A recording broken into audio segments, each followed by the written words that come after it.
നാട്ടിലേക്ക് വീണ്ടും കാട്ടാന ആക്രമണം. നാട്ടിൽ വീണ്ടും കാട്ടാന ശല്യം. കാടിറങ്ങി ചക്കകൊമ്പൻ.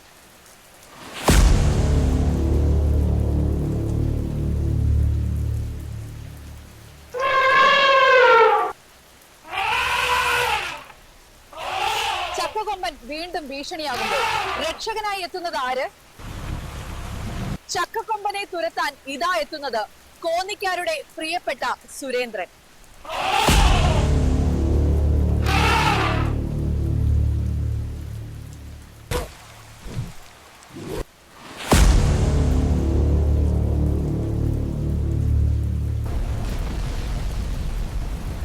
ഉൾക്കാട്ടിലേക്ക് പോയ സുരേന്ദ്രന്റെ സിഗ്നൽ ഫോറസ്റ്റ് ഉദ്യോഗസ്ഥന്മാർക്ക് നഷ്ടപ്പെട്ടു. The situation here remains critical as the search continues. Villagers are anxiously awaiting any news from the rescue teams deep within the forest. അവൻ വരും, ഞങ്ങളുടെ സുരേന്ദ്രൻ. ഇതുവരെ അവൻ തോറ്റ ചരിത്രമില്ല.